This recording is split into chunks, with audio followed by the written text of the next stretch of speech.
remember the first time we came here? We even brought offerings and everything. And when we told her that Rex Lapis had been assassinated, she immediately threatened to squash Liyue Harbor. Paimon thought she'd be impossible to get along with. But now that we've spent some more time together, she's really not like that at all. We probably don't need to bring any offerings now that we've gotten to know her pretty well, right?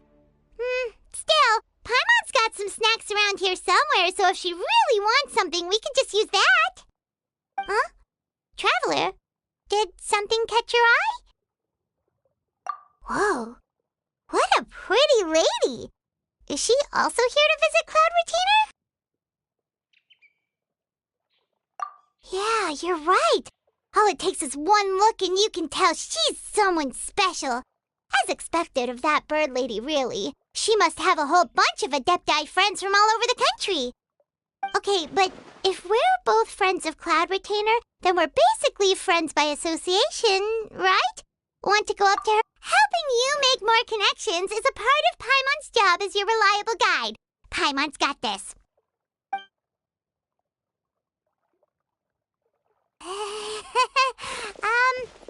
Hello.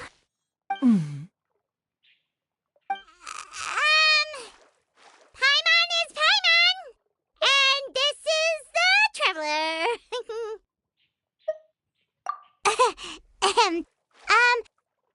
Paimon doesn't think we've met, but we're also friends of Cloud Retainer. May we have the pleasure of learning your name, Madam Adeptus? You two... What is this tomfoolery? Has this shift in form so clouded your eyes that you no longer recognize one anymore? Wait, you're... Huh? You're the illuminated bird? But you look... human! How did that happen? Oh, donning human form is scarcely any test of one's abilities. As for your confusion, one merely had no reason to indulge such inclinations before. So, you're indulging now because? Well, one has made plans to pay a visit to some disciples at Liyue Harbor. Taking on a human form for such a trip is simply a way to make matters less conspicuous. You? Worrying about keeping a low profile? You're the one who likes to pop up out of nowhere all over the place. In fact, Paimon can think of several examples. Like last year, when you suddenly appeared on the top of a roof without any warning. Or...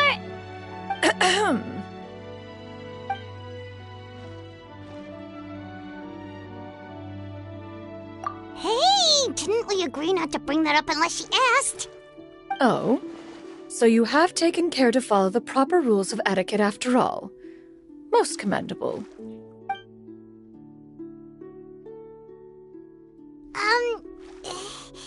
Well, this is all Paimon's got. You don't mind, right? One has never found oneself lacking in basic comforts. On the contrary, it is the gesture that one values above all else. So long as you've shown proper respect and consideration, the quantity or quality of the gift is but a trivial matter. That kinda makes Paimon feel a little guilty for trying to keep them for herself. Anyway, where were we before you reminded Paimon about the gifts? Ah, right. So by disciples, you must mean Ganyu and Shenhe. It's also been a while since we last saw them. Maybe we can come too. One planned to extend the invitation even if you had not raised the matter yourself. Shenhe and Ganyu should be quite pleased to see you again. However, one would first inquire as to the reason behind your visit here. You have cause to seek one's company? Yeah, we just found ourselves missing you and wanted to see how you were doing. We were hoping you'd tell us one of your stories. Who knew we'd run into your human form while we were at it? Is that so? If there are no urgent matters at hand, then let us make haste for Liyue Harbor. Ganyu is likely still working at Yuehai Pavilion, so that shall be our first stop. Sounds great! Then let's all go to Liyue Harbor!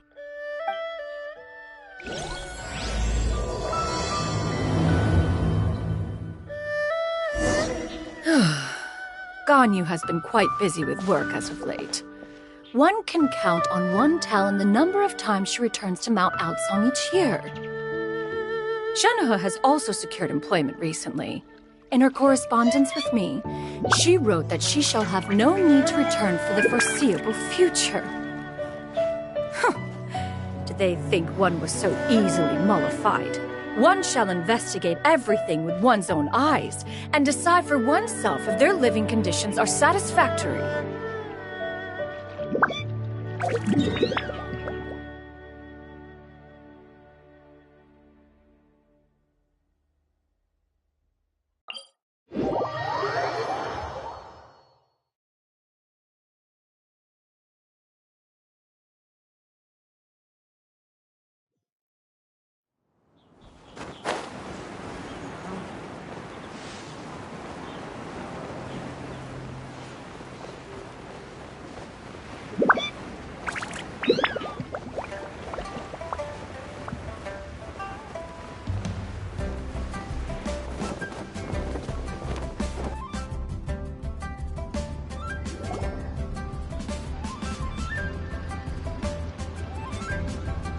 We're almost at Way High Pavilion. Hey, do you think Ganyu will be shocked to see Cloud Retainer like this? Guess we have no idea if Shenhe and Ganyu have ever seen her in this form before. Wait, where did she go?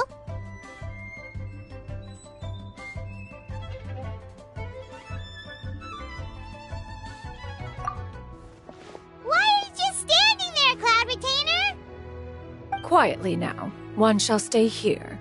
You two can go and meet with her. But why? Isn't it better if we all go together? If one were to proudly proclaim one's presence, Ganyu would surely profess herself otherwise unoccupied and drop everything to attend to one's visit. One fears that would only result in her staying up all night to make up for lost time. One does not wish to trouble her. Conversing vicariously via you two shall suffice. Do remember to inquire as to her recent well-being. Again, do not mention one's presence here.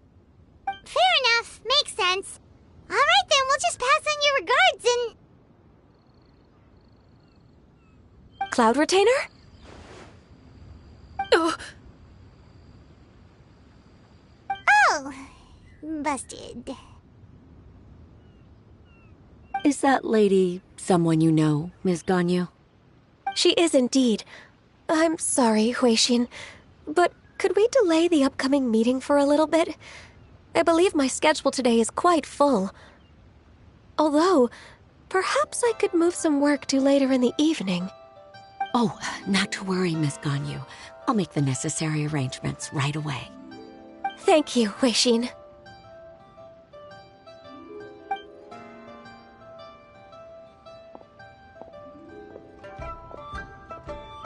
It's been a while, Ganyu. Greetings. What brings you here today? And Cloud Retainer, too. It's been quite some time since I last saw you in this form. You are quite mistaken. One is not acquainted with this Cloud Retainer of whom you speak. One is simply a mere mortal passerby. Huh? Seems she's not buying it. That was but a simple test. One did not expect you to be able to recognize one so easily, especially after so many years of only seeing one's other form.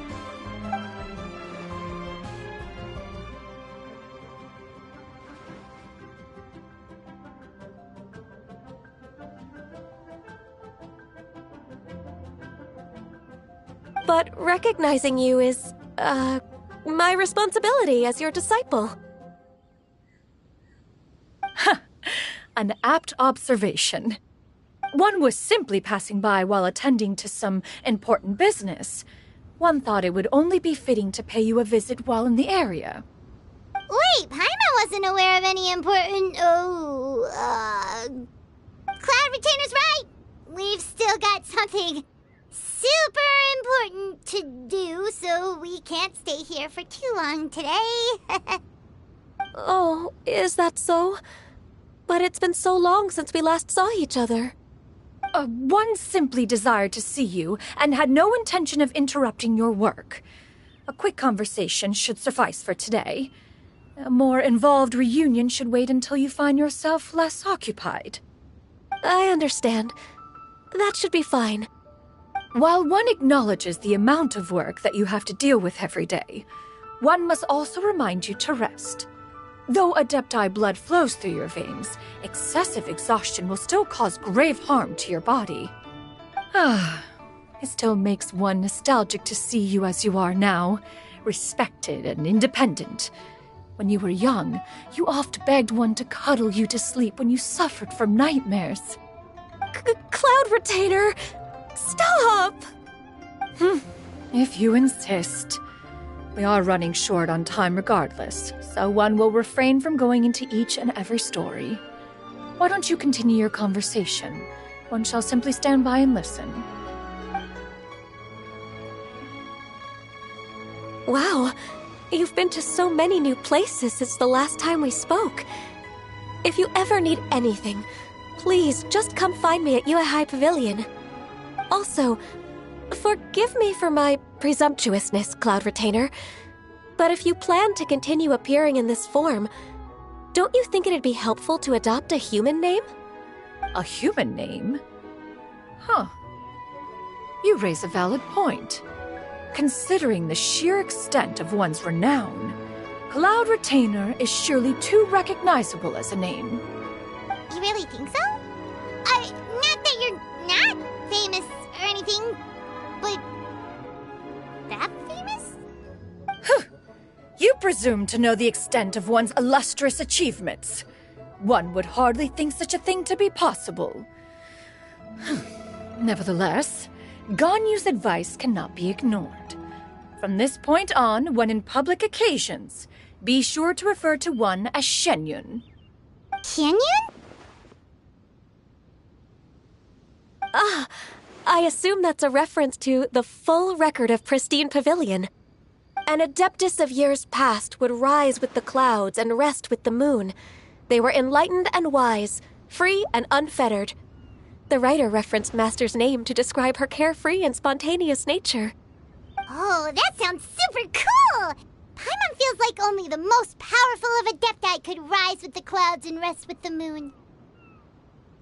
Actually, those lines were originally written to describe Cloud Retainer herself. Huh? Wait, so you're really that powerful? And what of it? Did you truly take one to be nothing more than a bird of bigger than average size? Not exactly.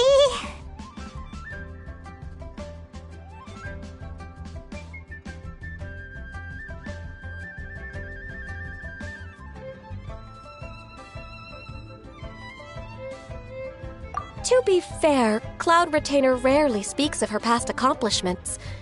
The tales of her past can only be found in ancient texts. It is said that once, a long, long time ago, there was a severe drought in Liyue. Left with no choice, many people left their homes, while others spent day and night praying to the Adepti.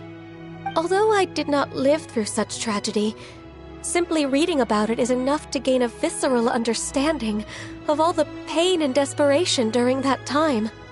On top of the drought, a noxious gas also began to spread through the land.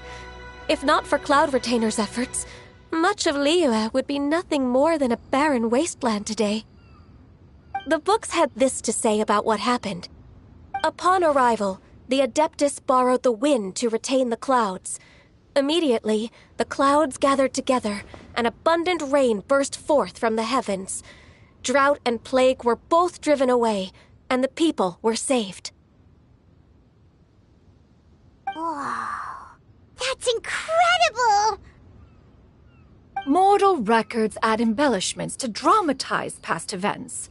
One did merely what one ought, and even if one had not interceded, the other Adepti would surely have stepped in to help. Even so, you stopped an entire drought! Can you really control the weather like the book said? Oh, Paimon suddenly has a lot more respect for you. So it was Paimon's bad for calling you Illuminated Bird before. You're not too mad, are you? How laughable. A name is but a simple label we carry with us on our journey through the world. Why would one be offended by such a trivial matter? That's a relief. In that case, Paimon will continue to call you whatever feels right in the moment. Well, that is quite enough ancient history for now. Ganyu, have you had word from Shenhe? One has heard that she procured a job recently. Have you any thoughts on her workplace? And what, pray tell, of her monthly remuneration? Moreover, does she find herself overly inundated with work? Is she allowed time off during Lantern Rite? That is a lot of questions. There is no cause for concern, Cloud Retainer. I introduced Shenhe to her employer personally. Wanmin Restaurant's business has been booming recently. So, with Chef Mao being swamped with customers, and Xiangling still off and out in search of new recipes, I introduced Shenhe to staff the restaurant. I see. Most excellent indeed. One has had the pleasure of being introduced to that family. Xiangling is kind and astute, while her father is loyal and reliable. One has no cause to believe that they will make Shenhe's work difficult. Now, it is almost time to partake in the victuals of noon. One shall visit Wanmin Restaurant in person and see how Shenhe is doing. Huh? But didn't you just say that you had something important to do? Can that wait until after we've eaten? You may return to your work, Ganyu. One shall see to this matter on one's own. There will be many an occasion to dine together in the future. One is certain the opportunity shall present itself most readily. Of course, Cloud Retainer. Please take care. Traveler, Paimon, I'll see you some other time. See you around, Ganyu! Whew! Paimon was pretty quick on the uptake there, don't you think? As soon as you mentioned important business to attend to, Paimon realized that you were just looking to cut the conversation short and not take too much of Ganyu's time. Is Paimon right? No, in fact, it was not an excuse. One is indeed visiting Liyue Harbor for an important purpose. Wait, for real? The moment is not yet upon us. Still, the truth will be revealed to you in time. Huh. She really seems to be playing up the whole mysterious Adeptus thing right now. Is it because we just heard that cool story about her powers?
You get what I'm saying, right? Yeah, how can I not? Not even fine food is enough to distract from the presence of a fine lady, huh? Oh, I'm far more interested in getting her details than ordering any dishes. Hey, how about you ask her?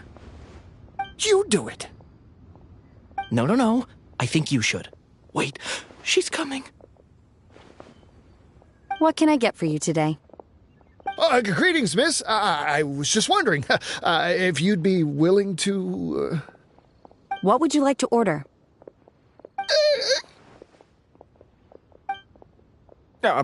2 servings of Mora meat to go. Good chat. Bye.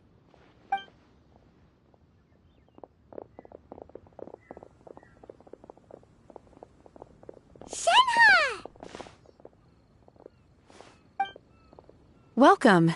It's been a while. May I take your order?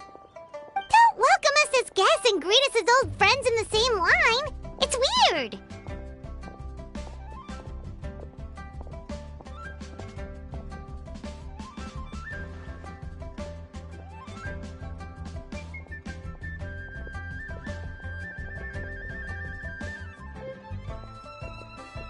Mm-hmm. Oh, and this is? This is Miss Xinyun. Master? Huh? One does not recall ever revealing this form to you before. How were you able to ascertain one's true identity with such ease? I've trained and lived with Master for more than 10 years. I would recognize you no matter what form you take. You... Is something the matter, Master? Hardly. Hardly. One simply learned of your employment from your letter and came to check on your well-being. And check out the great food, too. Indeed. It's almost lunchtime. My apologies. I'm still on the clock and can't talk for very long. Well, if it isn't the Traveler in Paimon, are you here for Shenhe? The lunch rush isn't in yet, Shenhe. So I've got things covered for now. Go ahead, sit down and enjoy some time with your friends. I'll let you know if things pick up. Thank you, Chef Mao. Woohoo!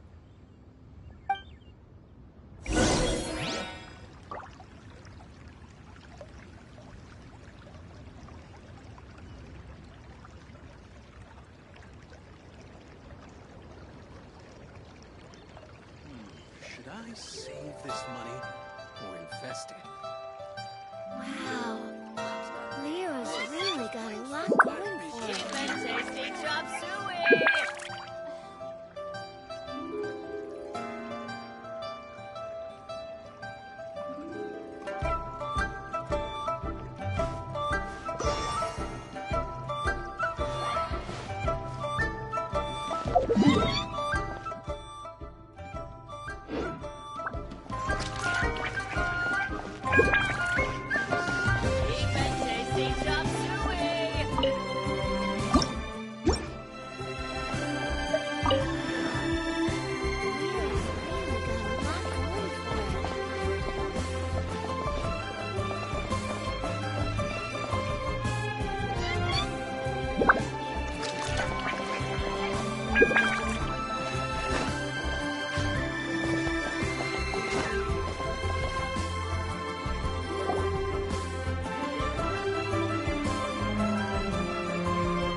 It is just as one expected.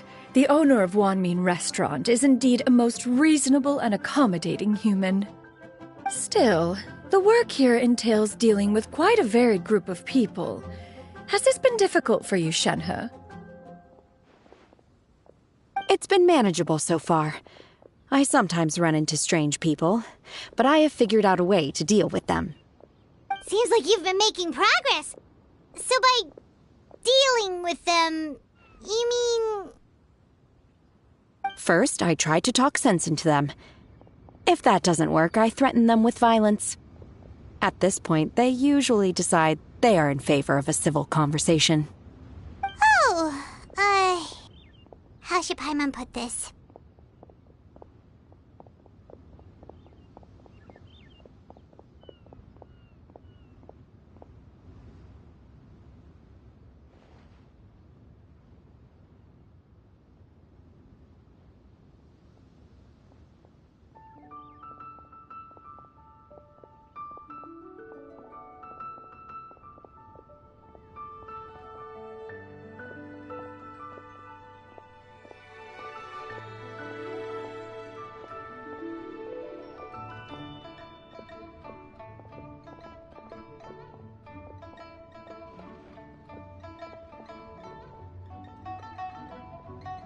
Oh, a sensible plan.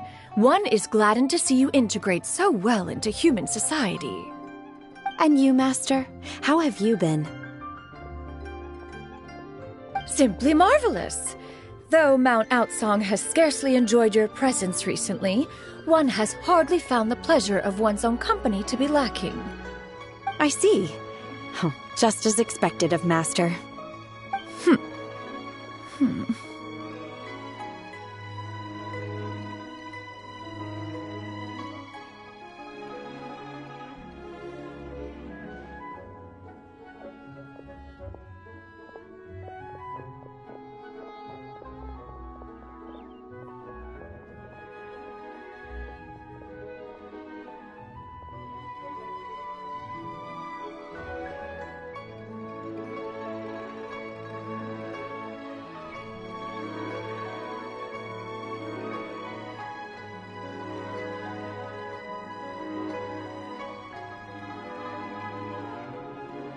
I have missed Master quite a bit too. Even though work has been busy lately, I've already had a conversation with Chef Mao about taking some time off soon to visit Master. Oh, you did? Do make note of such matters in your letters in the future. There's hardly a need to keep one in suspense. Whoa. Her mood shot up just like that. By the way, Master, since you are in Liyue Harbor, have you had the chance to visit Ganyu? Indeed. She is similarly preoccupied with her work. There was time only to exchange a few simple pleasantries. Ganyu told us the story of Cloud Retainer's name. It was amazing. We never knew how powerful she was before. I see. In that case, allow me to also share a story about Master's past. Oh? Is that a problem, Master? I believe this to be a good topic of conversation. No, not a problem. One was simply caught off guard. But no matter. Please, proceed. One is most curious to see how much of one's own conversational prowess you possess.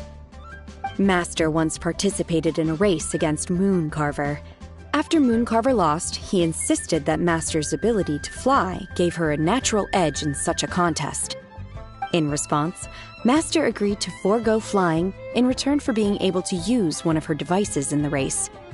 Mooncarver accepted, only to find Master with a brand new device on the day of the contest. Huh. What kind of device was it?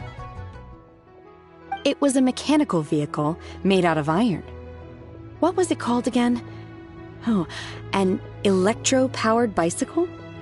Oh, you refer to the bicyclical Thunder Flashmobile. One spent 49 days conceptualizing and crafting it. It need only be infused with adeptal energy, and it can cover thousands of miles in one day. Oh, it boggles the mind why Mooncarver ever supposed he might best me in a contest of locomotion. Though he sprinted with all his might, he could barely keep up. Alas, the one flaw of my mechanism lay in its weakness against mountainous terrain.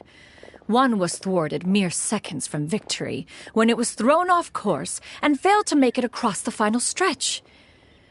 Truly a most unfortunate turn of events. Anyway, do go on, Shenhe. Master, that was the end of that story. Is that so? With you gone, one has seldom felt the desire to call upon those old fossils for another contest. What is a race without spectators, after all? Have you been lonely, Master? Lonely? At one's age, entire human generations come and go in the blink of an eye. Even one's own self-directed musings can span several days and nights. 'Tis a most foreign sentiment. The mere mention of it is preposterous.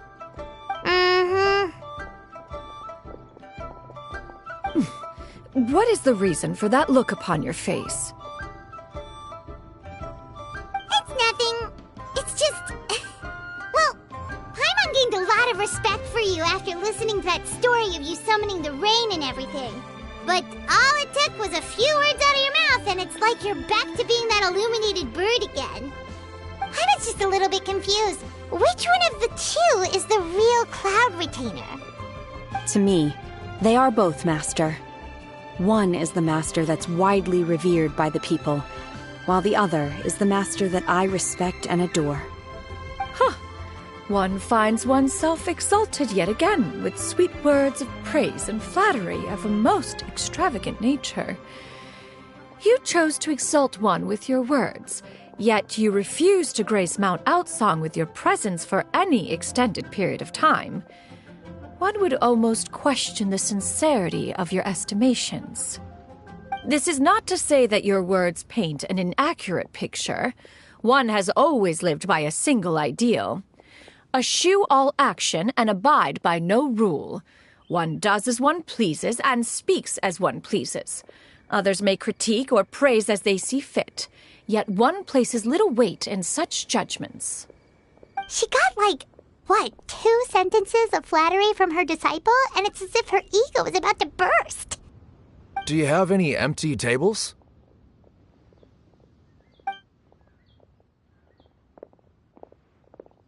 Hey there, could we get another fish stew?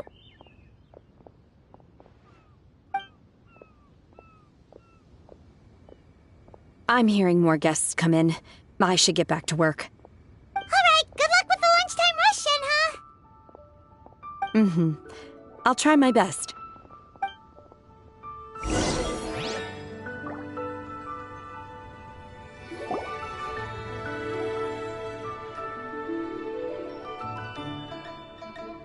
So much yummy food! Paimon's gonna feast!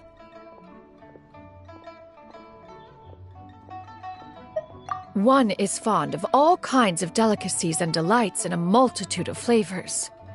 The dishes here demonstrate no shortage of culinary skill. Their unique flavor profile has left one more than satisfied. In fact, one has been struck by quite the fit of inspiration. One has already begun to conceptualize the next generation of supreme cuisine machines. Everything's so tasty! A bit too hot at times, but still super tasty. I'm sorry, miss, but our tables are full. Shall we try somewhere else, Granny? But it smells so delightful. Can we really not eat here? My poor legs can't go on for much longer. Well, you could always check with some of the other guests and see if anyone's happy to share a table. Okay, I'll ask around.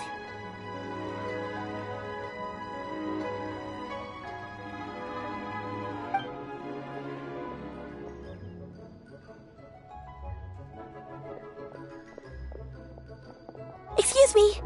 Would you mind letting us share a table with you? There are no empty tables left, so... Ah, well, Paimon doesn't mind. What about you guys?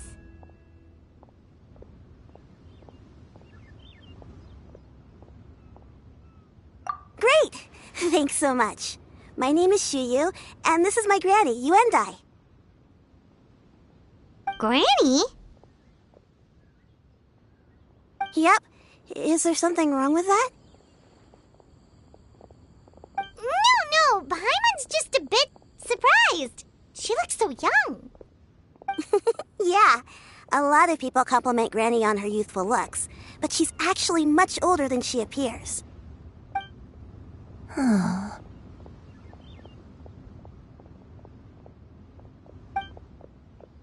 Granny, why don't you take a seat? Come on, it's not polite to stare. Huh. Have we met before? No. 'Tis a fated meeting, then. Please, take a seat. What would you like to eat, Granny?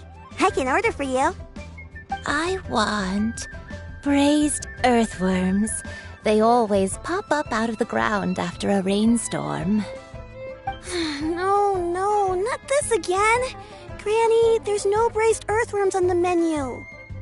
Braised earthworms? Well, that sounds weird. Do people actually eat that?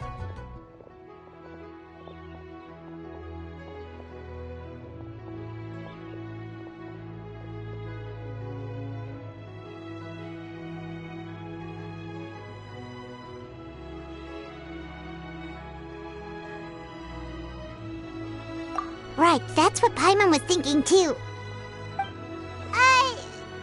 Need any help? Granny? Thanks, that's nice of you to offer. Granny has pretty bad dementia, so her memory's getting worse all the time. She's always saying things that sound kinda confusing. Actually, her memory's been bad ever since I was little. But it's gotten so bad lately that I even have to remind her who I am every morning. They died young. It's just me and Granny now. Oh, but it's okay. Don't feel bad. Granny loves me a lot, and I love her a lot too. Sure, it's hard at times, but you just gotta make the best of the life you've got. Wow, you're really tough for your age, kid. You're too kind. And me? Oh, what about me? You're tough too, Granny. Plus, you're really gentle, and you're always there for me. Yes, and it's hardly as if I forget everything. I still remember the important things. Wait, what was that really important thing again? Ah, I remember now. It was a dream. I had a dream where everything was dark. Someone was standing in front of me. She told me to come and find her, and that once I'd found her, I would be free. Huh? That sounds super important. But how come you've never told me about it before? It was just a dream, so I forgot about it. But I'm in a good mood now, and somehow I remembered it again. You know, I believe I've had this dream a great many times. But just how many times have I had it? Now that I do not remember. Wait, so you have a reoccurring dream where someone's talking to you? That sounds spooky. Oh, does that mean you're possessed?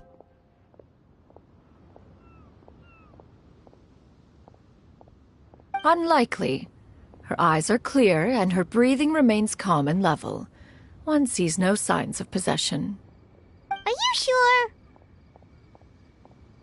Who do you take me for? Is one not an adept? Am I not an expert? Huh, you're right. Paimon almost forgot you're the expert. In that case, do you still remember what the person in your dreams looked like, Granny? Not anymore. Although, I have a sense that she looked rather like me. But not as I am now. My younger self. A younger version of Granny? This is just getting weirder and weirder. What is going on here?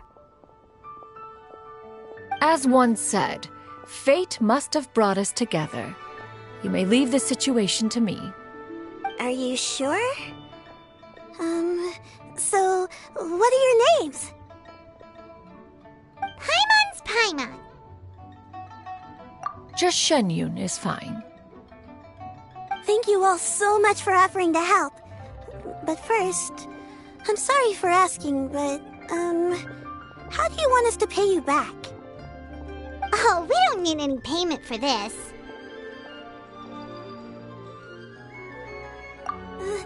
Thank you so much. You're welcome. But Miss Shenyun, what exactly can we do to help out this Granny? All we have to go off is that dream. Where do we start? That is elementary. Since her dreams portray her younger self, then we shall retrace the steps of her youth. Once we have revisited those places, her memories will likely return. Sounds like a plan. So, Granny, do you remember which places you went to when you were young? Why, of course I do. The heavens above, the earth below, the wispy clouds, and the emerald mountain streams. Okay, taking that as a no. I might have an idea. Once, when I was really little, my dad told me that Granny used to be a martial artist heroine who saved loads of people from a disaster.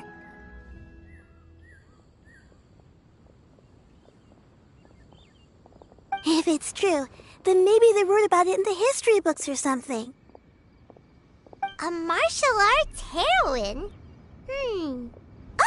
Shincho knows tons about Liyue's chivalric traditions. If anyone knows about the heroes of the past, it's him. Let's go find him at the Feiyun Commerce Guild. Are you leaving already? But I'm still hungry. I'll go order some food, Granny. If there's nothing on the menu you especially want, I'll just get a few different things. It seems we must part ways for now. The Traveler and Paimon are bound for the Feiyun Commerce Guild, while Yuendai and Shuyu shall remain here and partake of their lunch.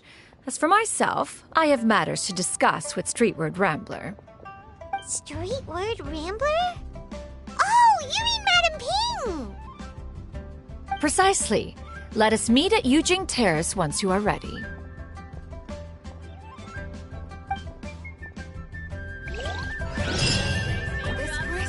Food is unbelievable. Please eat to your heart's content. Today is...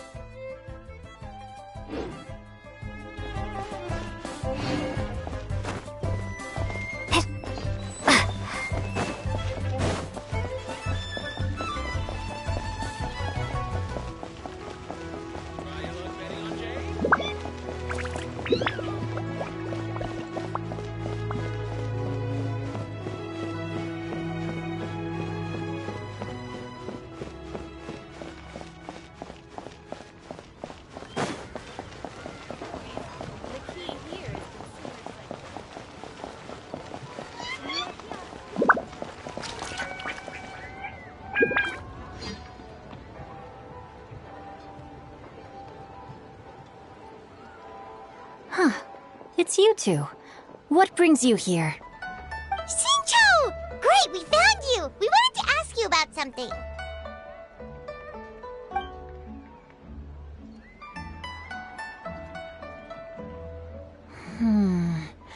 That's not a whole lot of information to go off of. I don't know if I can say for sure. I can't pinpoint her identity from your description alone. But considering her age, I am reminded of a nameless heroine who's been featured in various chivalric novels. Nameless heroine? That's right. The novels often speak of a great drought from 50 years ago. As the people suffered, a nameless heroine appeared and began to clear away evil spirits and bandit camps. The people idolized her, but never learned her name. All they knew was that she always acted alone. Later, though, she supposedly fell in love with a similarly noble-minded exorcist from Mount Tianheng. They were well matched in more ways than one, often fighting together as a fearsome duo of otherworldly strength. After the drought ended, the heroine and the exorcist left the public eye and began living a reclusive life in the mountains. All that remained were tales of her incredible accomplishments. The way this nameless heroine faded from fame into obscurity later in life is not too dissimilar from Miss Yuendai. I hope that's somewhat helpful.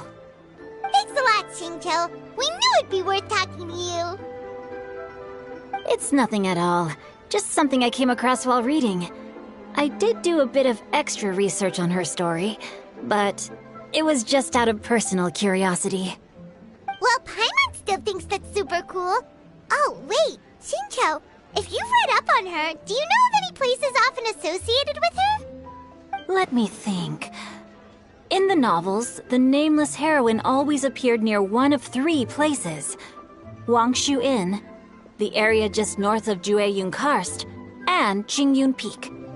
Perhaps the real-life heroine who inspired the character was also often seen near those 3 places. That would explain why those locations appear in the various novels written about her.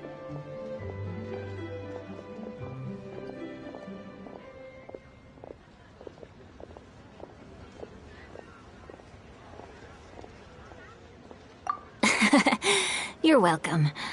To be honest, I found some parts of the story confusing when I first came across it. If Miss Yuendai was indeed the original inspiration for the character, she may just be able to help me put the pieces together. It's rare for a chivalric hero to fade into obscurity during their lifetime, even after retiring from the public eye. But no one ever saw or heard from the nameless heroine again. There were even rumors that she became extremely ill. I've never understood why someone would go to such lengths to erase themselves from public memory. It's almost as if she was trying to hide from something. There's probably far more to the story than what's been written. We'll be sure to tell you if we manage to uncover the truth. That's a deal. Perhaps, behind the truth of it all, there lies a story more fantastical than any work of fiction. Paimon feels like we just learned so much from Xingqiu. A drought, a nameless heroine, a life of seclusion. Wait, why does the story sound super familiar? Oh, right! There's a drought in this story, too! Xingqiu, are droughts super common in Liyue or something? Well, they used to be. But people have long since developed methods to prevent them, like by cultivating the soil or digging canals. So while droughts do happen from time to time, they are rarely regarded as true disasters. The drought 50 years ago is probably one of the worst we've had in the last several centuries. The crops withered, the streams ran dry, and the monsters in the mountains became rabid and agitated. Countless caravans were attacked, and people who lost their homes came together to form bandit groups. What started as a natural disaster soon became a human tragedy as well. That sounds awful. Yeah, and that's exactly why the nameless heroine was so beloved. She must have been someone of true integrity, to do so much for the people while asking nothing in return. Still, as terrible as that drought was, it was nothing compared to the truly calamitous disasters that befell this land in ancient times. They say that back in those days, disasters were both more severe and more common. Only the strongest of Adepti could hope to dispel the ruin and devastation. Do you have any other questions? We're good for now. We're just going to head back and meet up with Miss Xianyan and the others again. Paimon hopes that Granny Yuendai will be able to remember more of her past. She used to be a great hero who saved many people. So sad that she can't recall any of it. Anyway, we'll be off now. See you some other time, Xingqiu. Thank you so much for your help. It's no problem at all. Safe travels.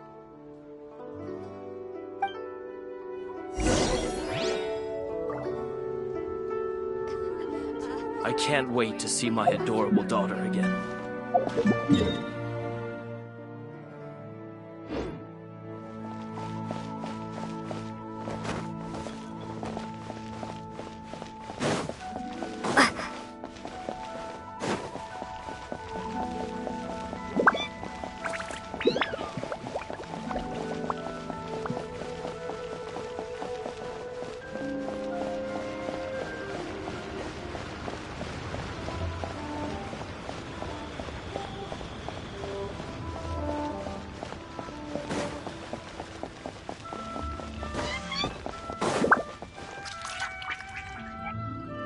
I have recorded the tune that you requested. I hope it will be of help to you. Oh, thank you. Straightward, Ping, what has amused you so? Oh, it's no serious matter. I was just reminiscing about the last time I saw you in this form. Time has wrought such change in this world, and yet you appear just the same as ever. Time has little bearing on one's existence, nor has one keenly felt its effects whilst dwelling at Mount Outsong. Nevertheless, Ping, one would like to seek your counsel on a personal matter. Oh, why so formal all of a sudden? I must say, you're making me a little nervous. What is it? Well, the inquiry is as such. Approximately how much more would one need to afford a comfortable life in the harbor, not unlike the one that you yourself lead? It does not require as much as you may think.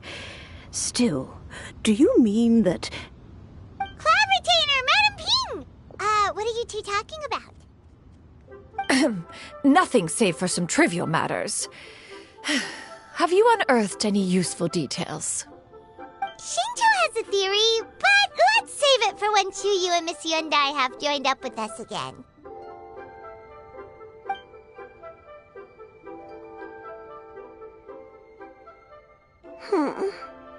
Do not be troubled, young lady.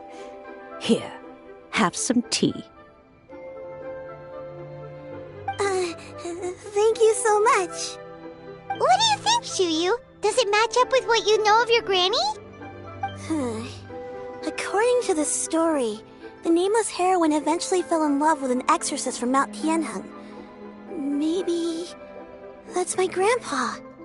I don't have many memories of him, but there was this one time I found a box in our attic full of a bunch of weird sigils.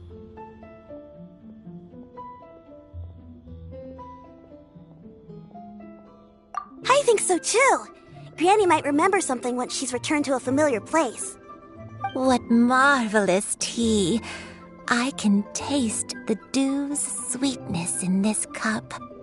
It's as if I was taking a stroll in the mountains, thoroughly one with nature and at peace. Is that so? Then please drink as much as you like. There's no need to hurry. At our age, it's always nice to slow down and take the time to appreciate pleasant conversation among friends. Thank you.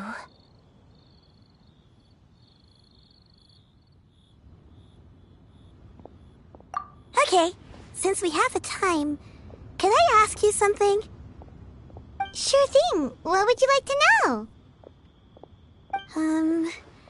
I have a secret I want to tell you. Let's go talk over there.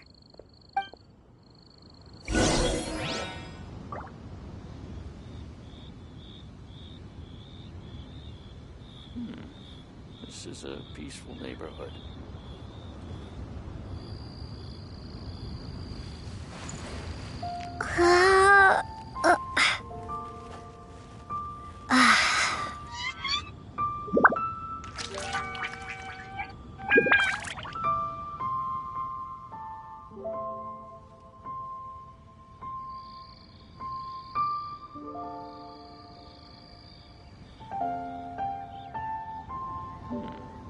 This is a peaceful neighborhood.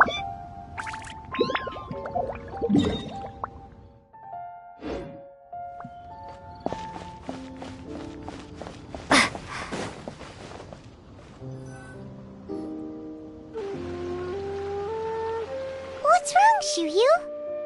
Well, I've been kind of meaning to ask ever since we started talking in the restaurant, but are you guys all adepti in disguise? Oh! About that. Well, you guys just seem super special. Plus, I think I might have heard Miss Shen Yun call herself an adeptus. Ah, must have been a slip of the tongue. Shen Yun, since you were the one who, misspoke, maybe you can explain to Chuyu here what you really meant by that. One is indeed an adeptus. Is that of some concern to you? Huh? I knew it. Well, one time when I was a little kid, I saw a pure white illuminated crane. I had this super high fever, and Granny wasn't around. I was feeling all icky and gross. But then this snowy white crane flew down from the sky. She put me on her back and flew me to her cool Adeptus house and fed me some sort of magic potion. When I woke up, I was already back in my bed and my fever was gone. I really wanted to thank her, but I was too sleepy to stay awake, so I never got the chance. So, I just kind of wanted to ask if maybe any of you have ever met an Adeptus like that? A pure white illuminated crane? The only two we've ever met are blue and white and black and brown. Have you ever met one that's pure white, Clavertiner? Never has one met an adeptus with such features. One surmises such a description is but a hyperbolic embellishment that oft results from narrative accounts. That's weird. Was it really just a dream then? Well, even if it was just in my head, it doesn't matter that much anyway. All I really want is to help Granny recover her memories. I'm really grateful for all your help. Leave it to us! Now that we know the 3 locations, we just need to visit them one by one. Let's go to Wangshu Inn first! Okay, I'll go get Granny.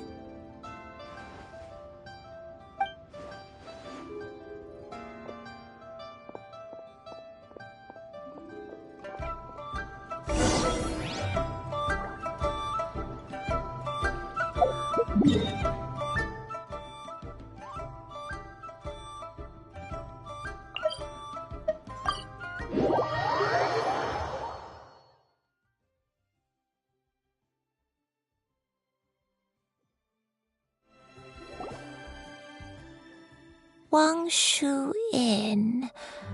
Wangshu Inn. Do you remember this place, Granny? Yes. The fish here is very delicious. And if you look out into the distance, you can always spot a bird that's been left behind by its flock. I believe I used to have a room here. It had a window. Yes, I spent a lot of time looking out that window. Which room was it again? Let me look. I'll come with.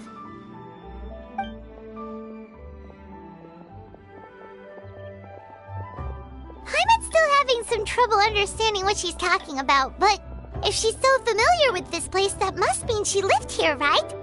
Wait, huh? Whoa! Shao, what are you doing here all of a sudden? You scared the living daylights out of Paimon! I sensed a non-human presence and decided to come take a look. If you're here, then there's likely no trouble afoot. I suppose there's no cause for concern. It's been a while, Cloud Retainer. I see you have returned to your previous form.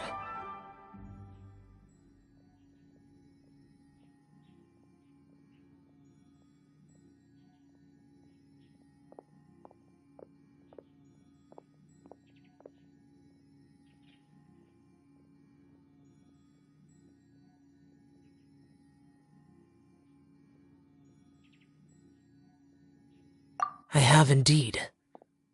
I fought alongside her in this form on many occasions during the Archon War. Oh, wow! What was she like during the war? Oh, wait, let Paimon take a guess. Was it anything like this?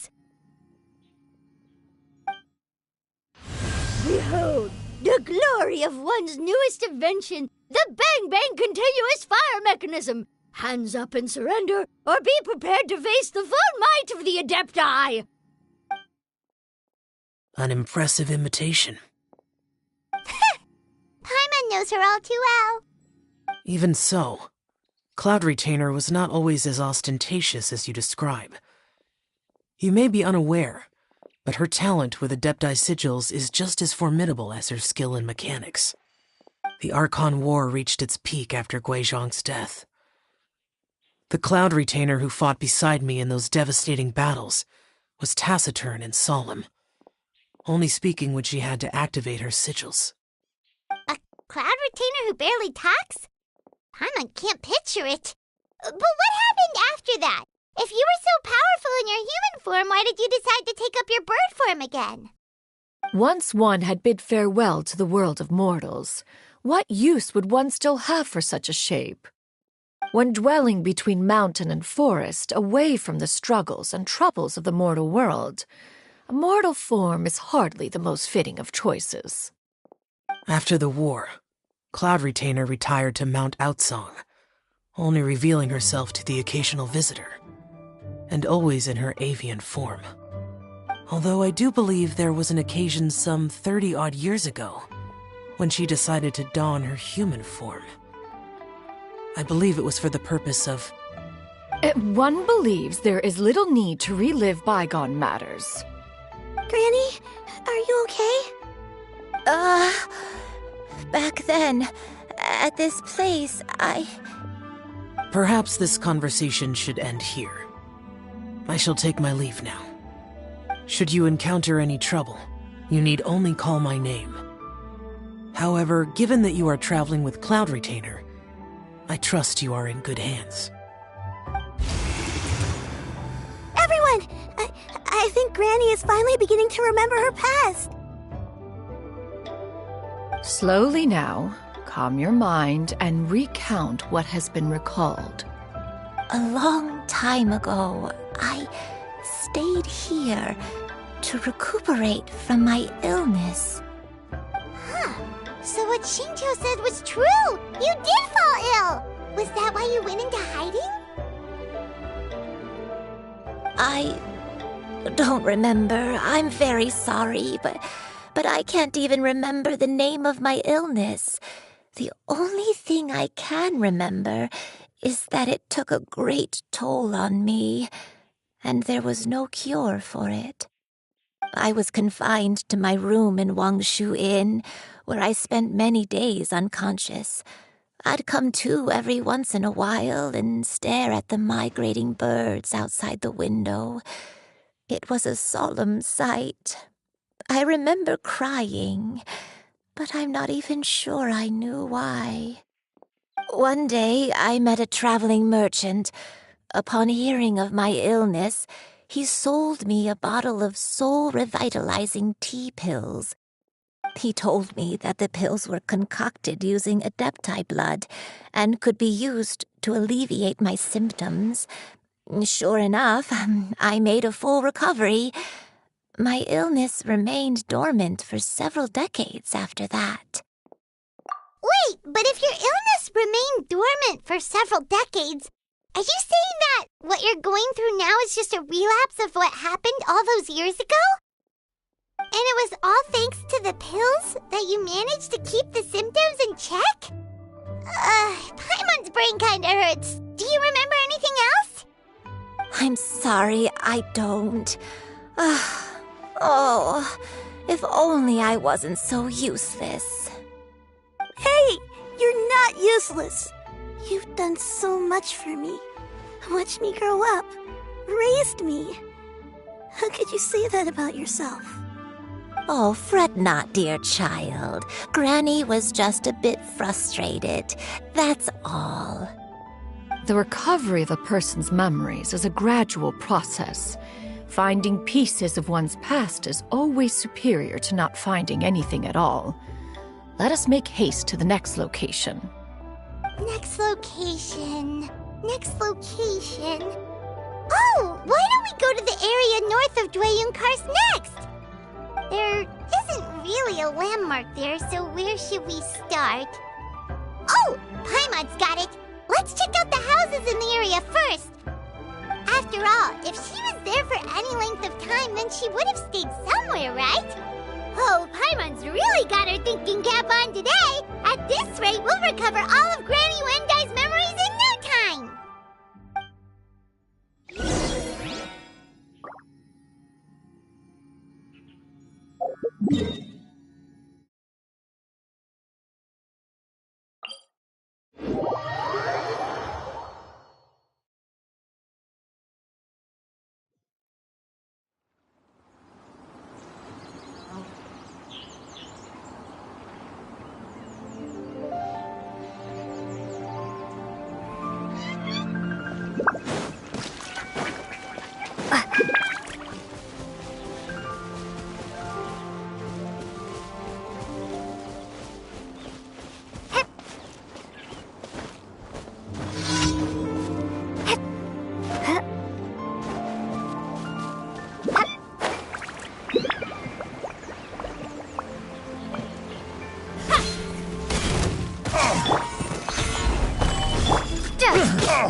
The hunter becomes the hunted.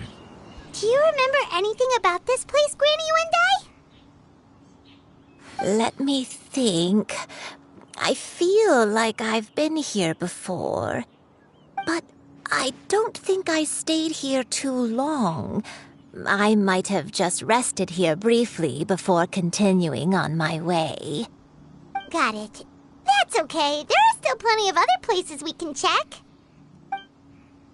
Wait a second. If I remember correctly, I believe I brought... Ah, yes. I brought some sweet snacks with me. Go on, take some. You need to eat a lot if you want to grow big and strong. Oh, thank you! Then Paimon will help herself.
I don't remember this place at all.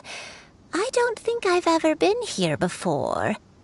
Still, I was thinking, this place feels perfect for a game of hide and seek. Huh? Why a game of hide and seek? I'm not sure. Maybe it's because I used to play that game a lot with Shuyu when she was younger. I don't remember playing it that much. Are you sure about that, Granny? We only played a few times, and we stopped once we realized I was no good at the whole seeking part. Ah, is that so? Then I must be mistaken. Not here then. Let's try somewhere else.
Paimon sees an abandoned house! Why don't we take a break over there? This place, it's...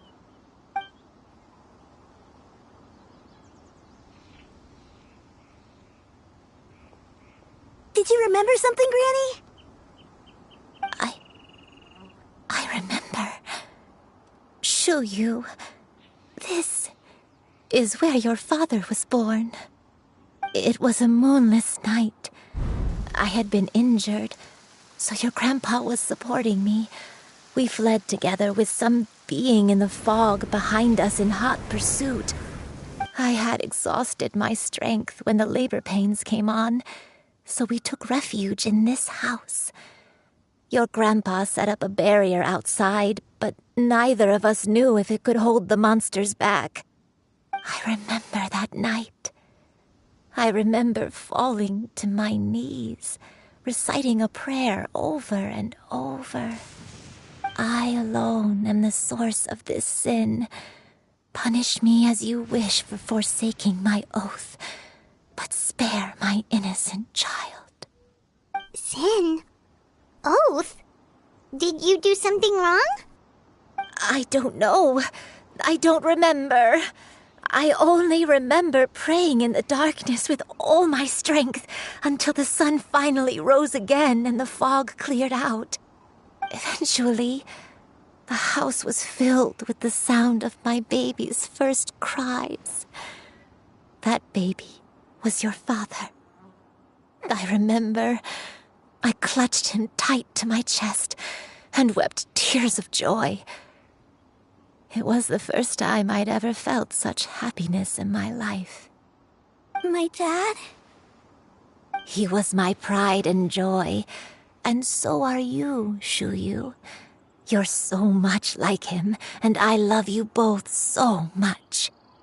But you're always going to be different from me. Why? Just what did I do? I don't care what you might have done, Granny. You'll always be the person I love more than anything. You're too sweet, Shuyu. I'm lucky to have you with me. If not for you, I would not have had the courage to come here, to try to remember what I had forgotten. All right, let's not stand around any longer. There's one place left, yes? Let's go take a look. If one recalls correctly, the next place should be Qingyun Peak. Yuandai, how fares your health? I may be a bit slow, but I'll do my best to keep up. I'm sorry to keep everyone waiting. Climb on. I shall carry you to the top. Oh, such lightness of weight. All those who grow old grow frail in the end, do they not? First, you lose your memory, then your health. Eventually, you end up losing everything. My only wish is to depart this world with a lucid mind, to free myself of this torment and the burden it places upon others. Fret not. You have my aid in this endeavor.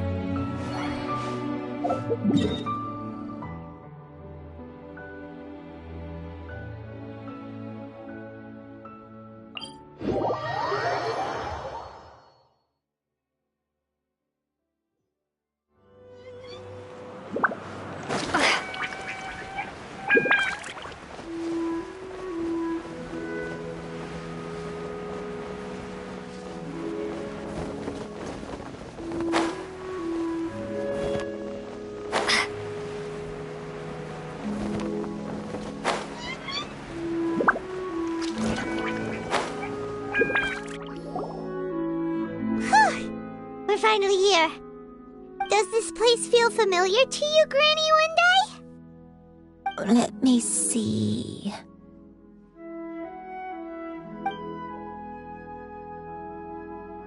How strange.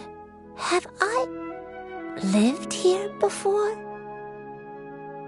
When we were at Wangshu Inn and the abandoned house earlier, though I couldn't remember everything, I still felt a sense of familiarity.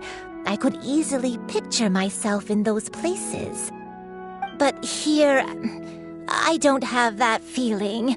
Perhaps I did come here in the past, but it just didn't leave a strong impression on me. But did the stories get it wrong then? Yeah, that's true. But they're also the only thing we have to go off of. Paimon Paimon was hoping this place would jog Granny Uendai's memory just like the others. I'm sorry to disappoint you two. It's all right. We're not going to give up yet.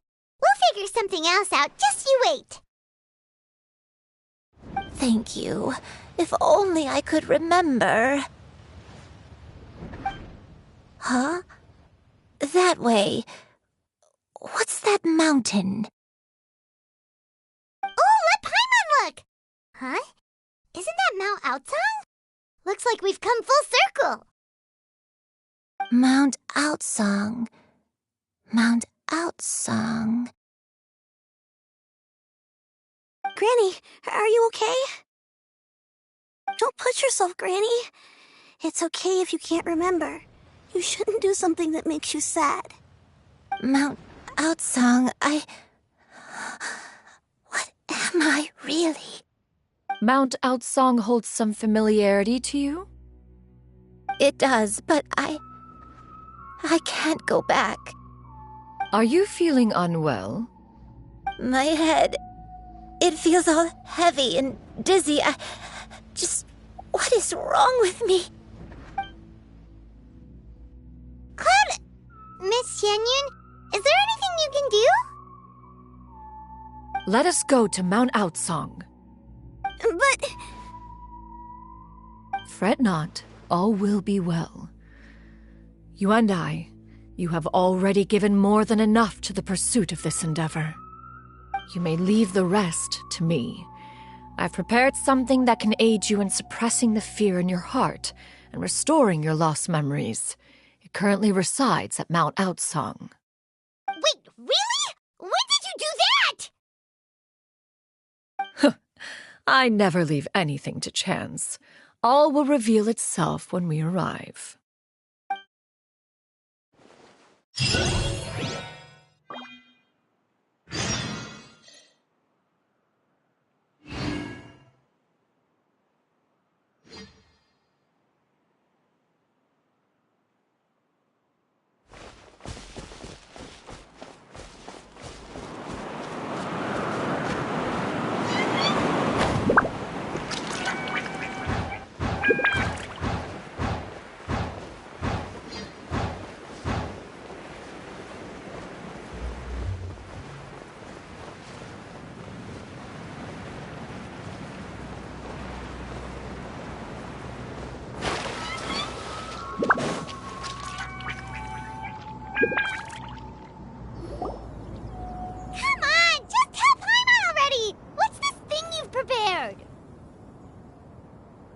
Here, this is it.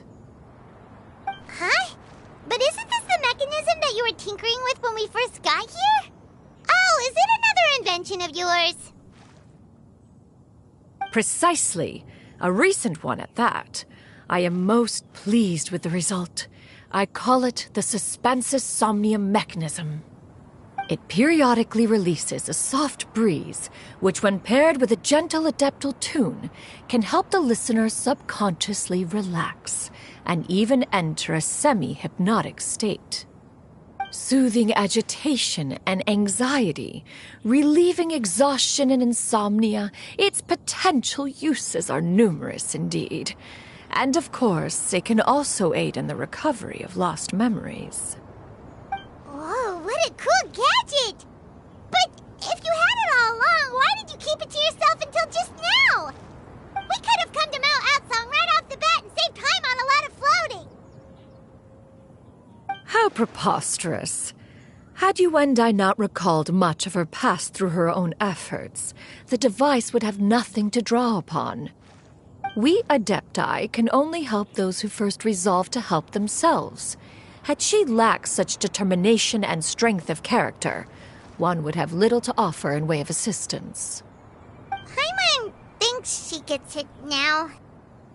Hey, what's that other thing? As previously mentioned, a gentle adeptal tune is required to take full advantage of the mechanism. One secured such a tune from Streetward Rambler. Only with her melodies can the mechanism reach its peak power. Whoa, Paimon can feel what you mean. Paimon's body feels light as a feather. It's as if she's lying down on a warm patch of grass after a super satisfying meal. And you and I. Is the mechanism helping you to relax? It appears she has already succumbed to the depths of reverie. Come, join one on this side. We shall give her some time to herself.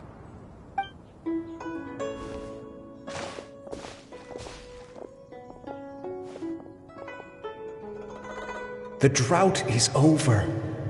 But why do you look like you want to cry?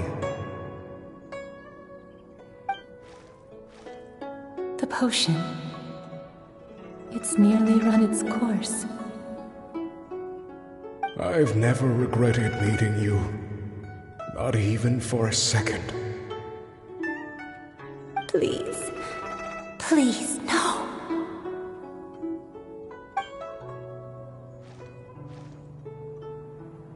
Have you forgotten? This is the world you left behind. One of gentle breeze and morning dew, perfectly straddled betwixt the realms of heaven and earth. This is your home. This is where you belong. You should have never left.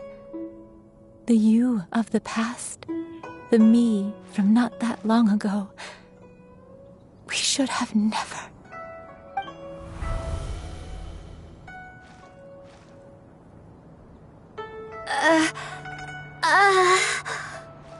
So that is the truth. No wonder this place is so familiar. Granny! Granny, are you okay? Cloud Retainer. Your memories have returned?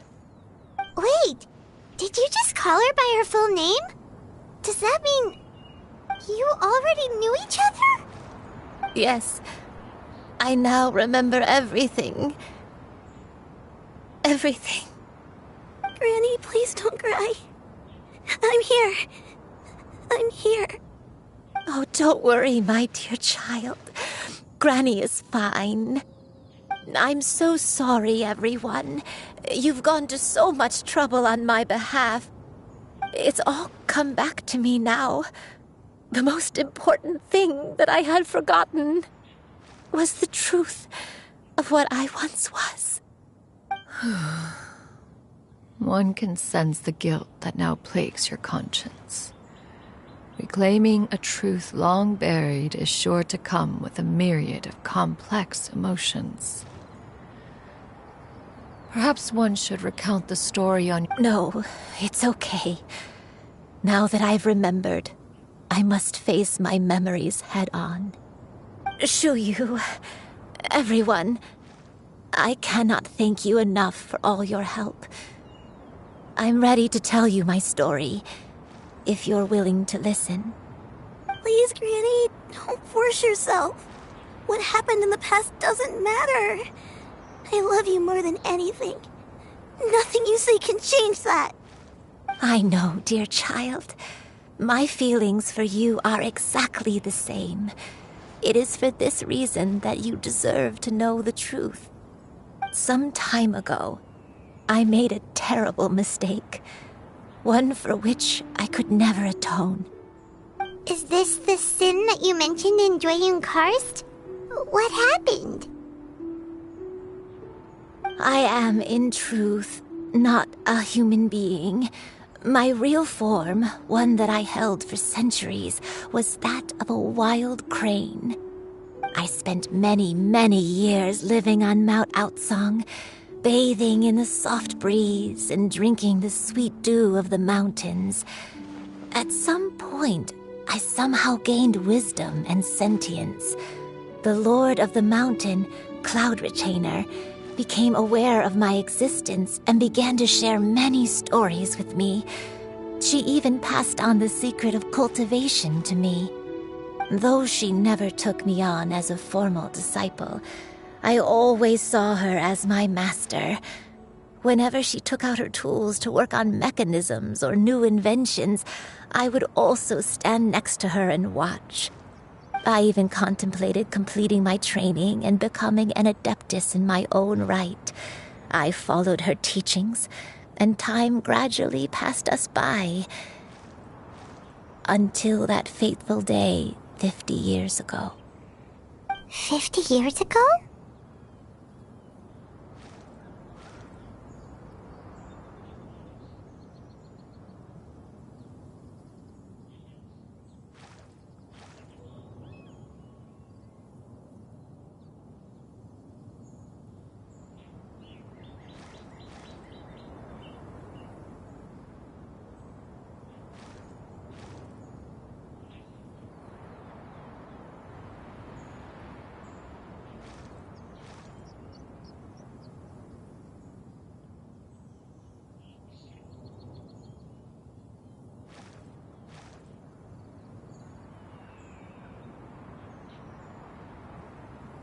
That's right.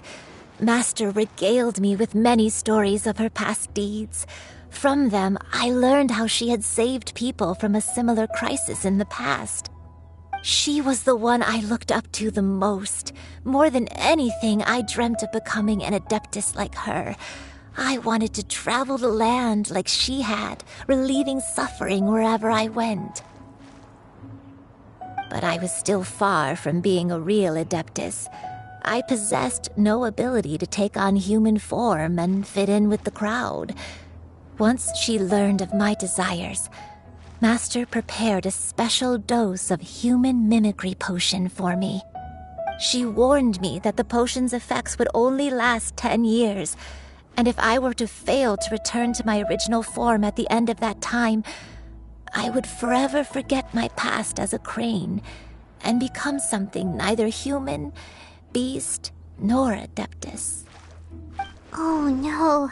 So that was the source of your dementia all along.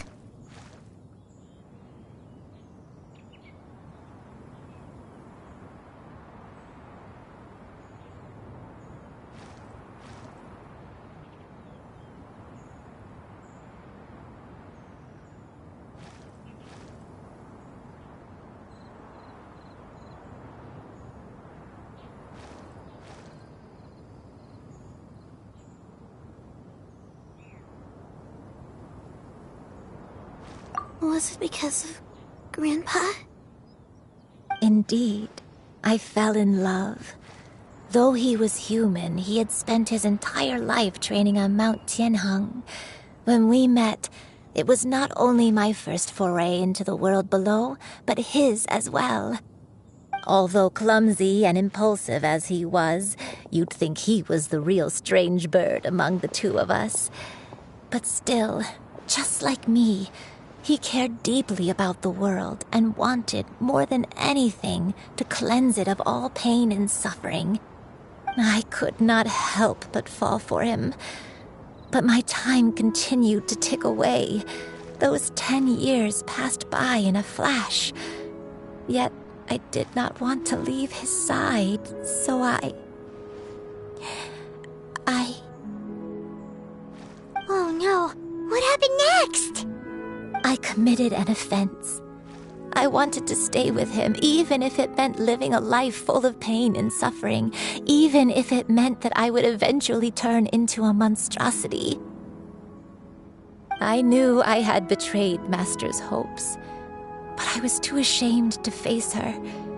So I wrote her a long letter instead and asked someone to leave it outside her abode.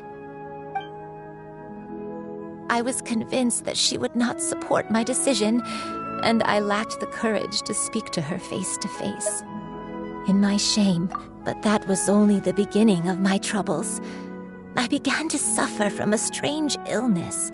My memories became hazy and confused, and I could no longer keep myself awake.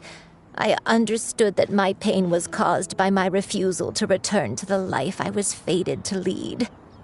Along with my memories as a crane, I soon forgot the true cause of my suffering as well.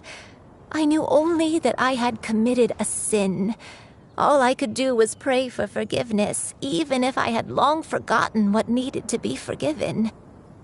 Looking back, I was beyond lucky to have come across that traveling merchant at Wangshu Inn.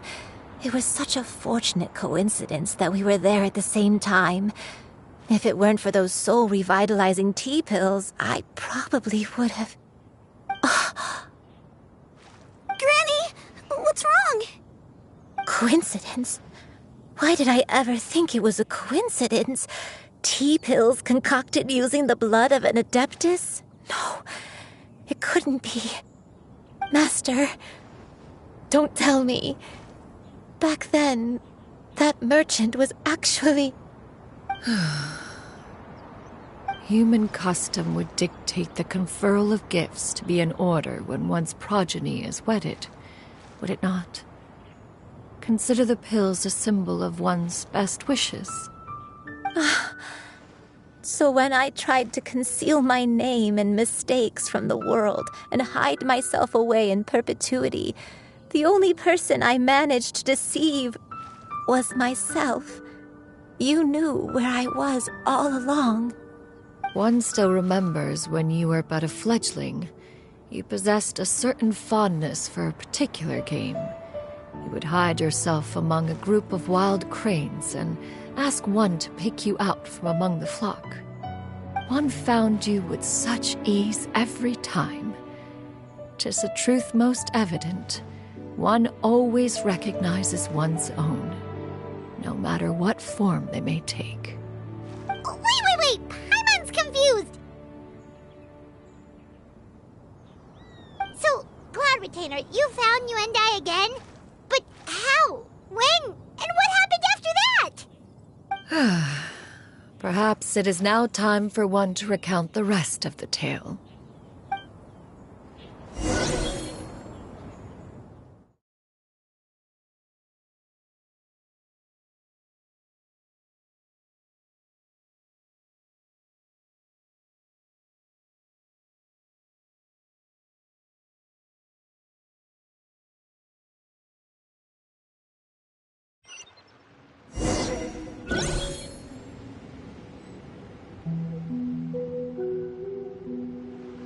One was furious upon receiving your letter. Seized with anger, one set out to bring you to your senses.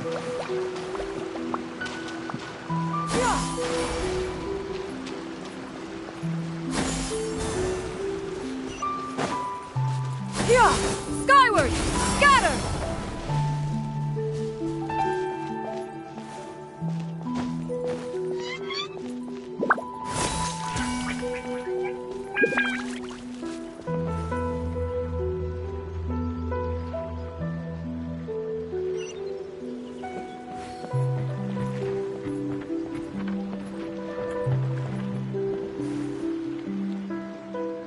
In truth, one had more than a few misgivings about your chosen partner.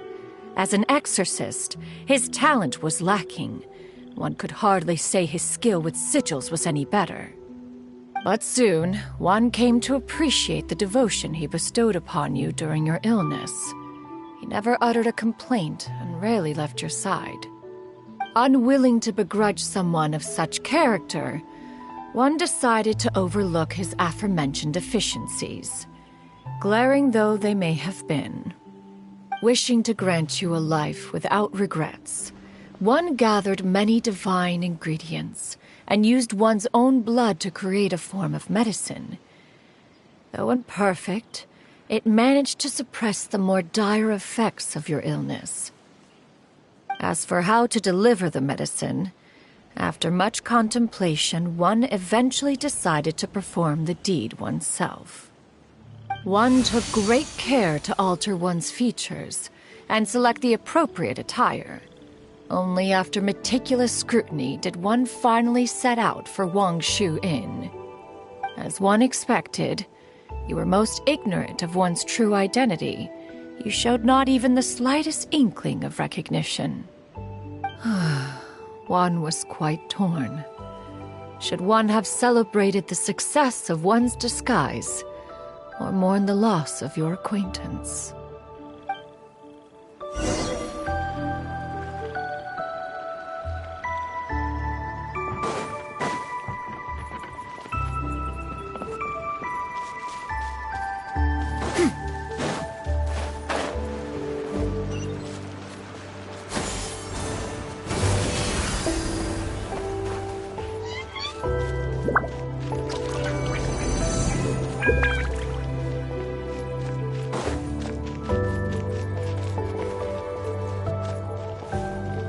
Scatter! Nevertheless, one would speak to you about another matter, if you are amenable.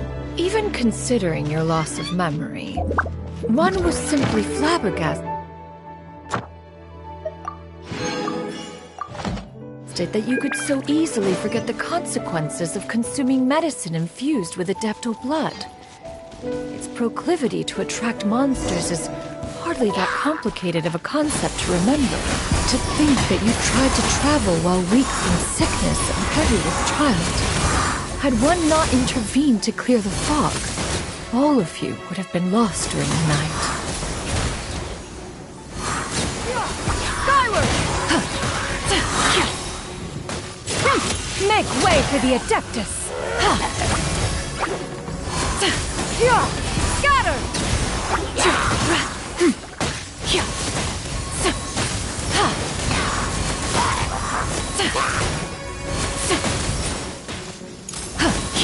Skyward! Stray clouds converge!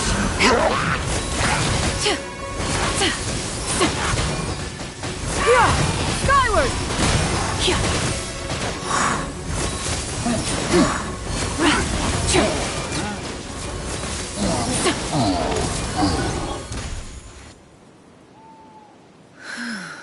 Those monsters would hardly have pursued you with such ferocity without sufficient incentive. They were likely incited by the presence of godly remains. Said godly remains, in turn, were likely drawn to the trace of one scent on your body. One was, after all, an active participant in the Archon War. Some of the gods were likely shattered by contraptions of one's very making. In the end, one was relieved to see you endure through the night. At the break of dawn, one heard an infant's cry pierce through the air, and one saw you carefully cradle the child to your chest. Although certain mortal matters remain foreign to me, one could not help but be moved by your joy. To see you happy, that was more than enough.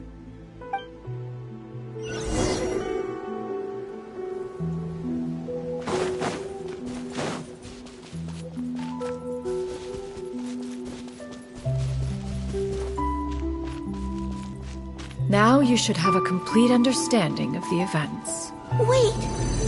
But if that's true, then the crane who took care of me when I was sick must also be... Ah, one had almost neglected to recount the absurdities of that tale.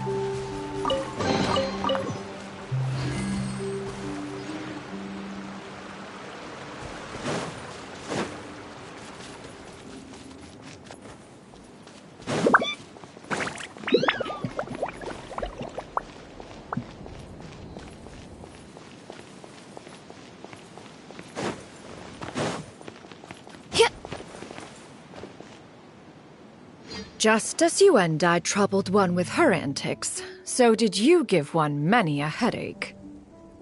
Upon finding you burning with fever, one made plans to bring you back to one's abode for treatment.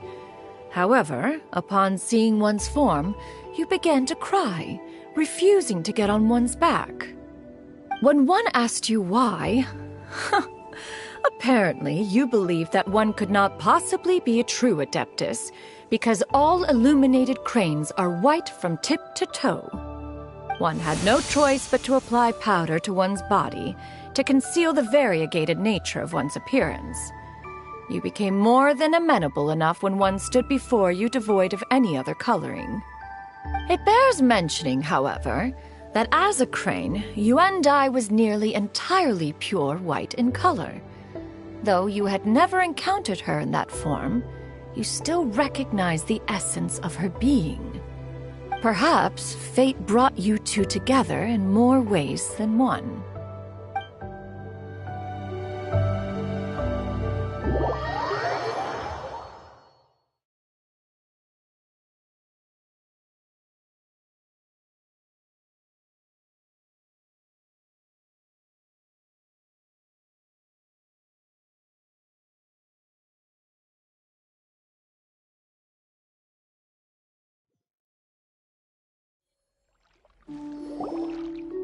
Now all has been revealed. One owes you an apology, Yuan Dai. One recognized you upon your very entrance into Wanmin restaurant. One has always viewed you as a disciple of equal standing with Ganyu and Shenhe. Indeed, one wished to bring your story to a satisfactory end with this visit to Liyue Harbor. Still, one could not reveal your identity right away. Had one simply informed you of all you had lost, all those cherished memories would merely have become the fictionalized account of another. Memories are most meaningful when recalled by those who lived through them. Would you not agree? Even if the process was painful and arduous to experience. Have you any further inquiries? Master, I must ask, if you found me all those years ago, why did you leave me be, even though you knew about my mistake? Why did you not bring me back to Mount Outsong by force? One has never regarded your action as a mistake. It was a simple choice, nothing more. When it is time for one's progeny to leave the nest, it is the responsibility of an elder to let them fly free. Yet, when your wings grow weary and the night grows dark, just know that you always have a place to which to return.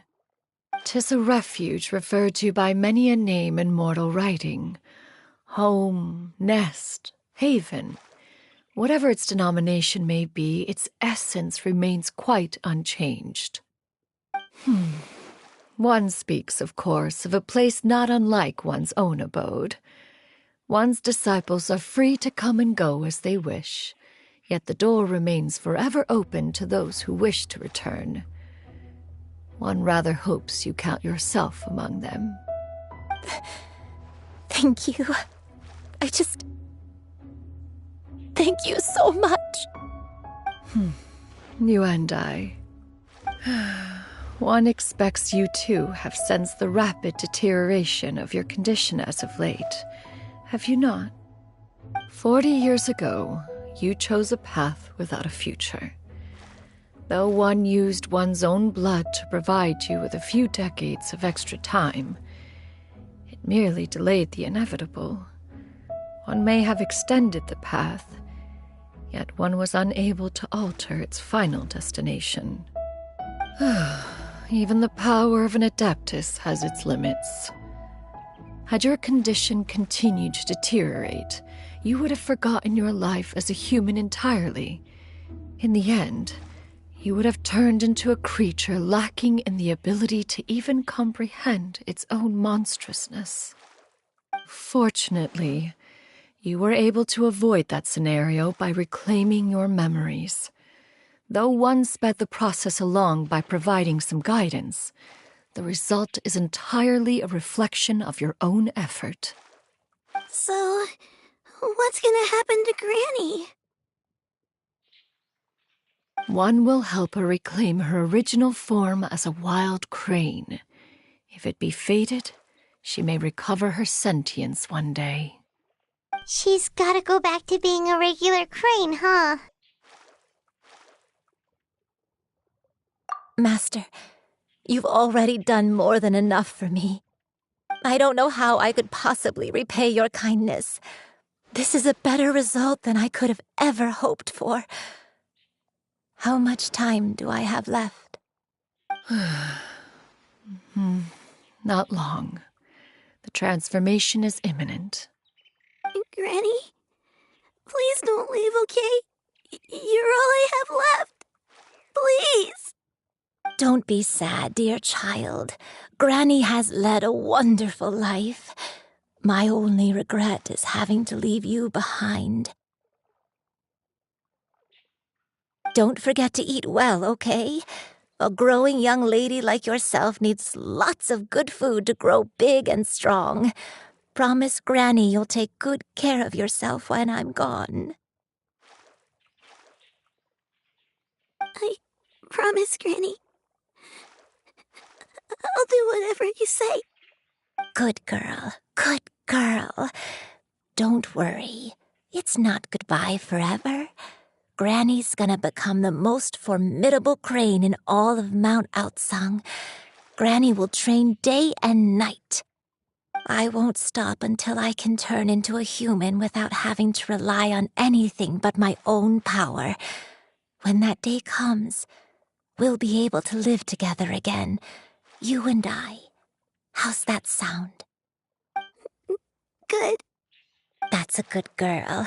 Even though we won't see each other for a little while, as long as we both work hard, we're sure to meet again someday. I'll eat well, Granny. I promise. And I'll wait for you, no matter how long it takes. I'll wait for you to come back. That's a good girl. Then Granny really has no more regrets. I'm so sorry, Master. Thank you for everything.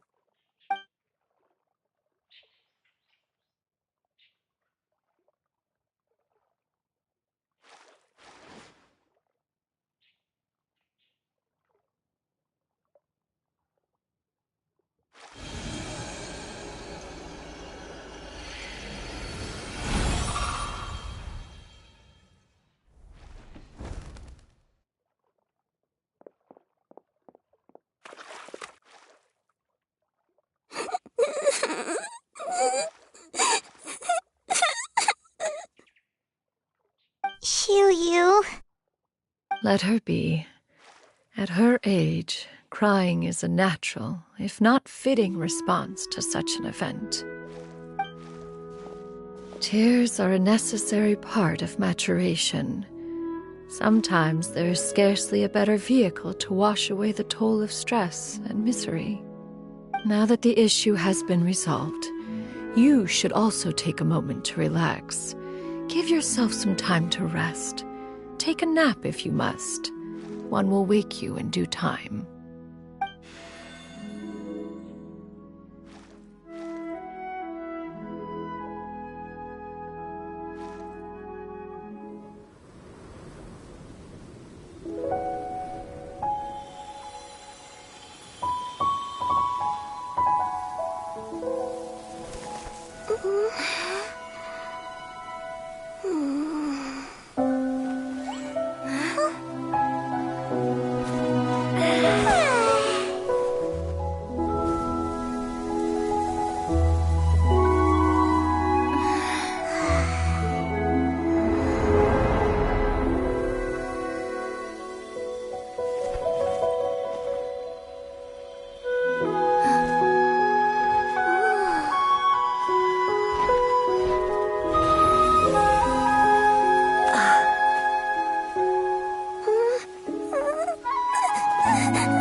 We would see each other again, that our days of separation would finally end, and all my troubles would be behind me.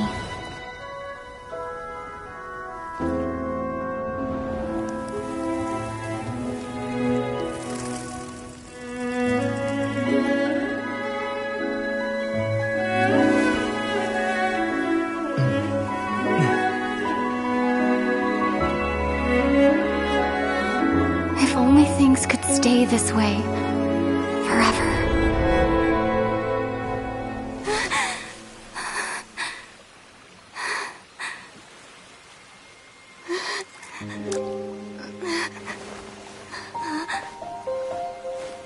A nightmare? Curious. If you're relaxed, shouldn't your dreams be pleasant? It was a good dream. It's just... You weren't ready to wake up.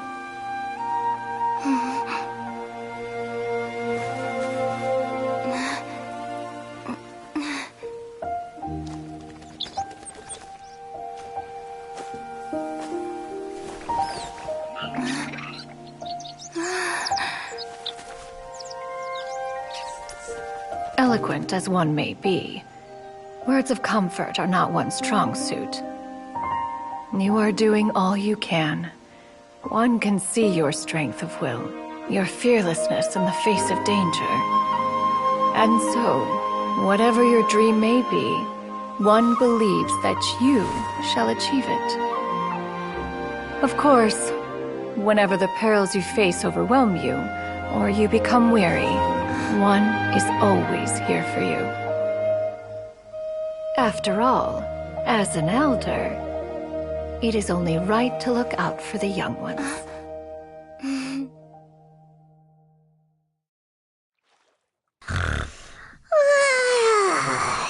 Grilled chicken drumsticks. Huh?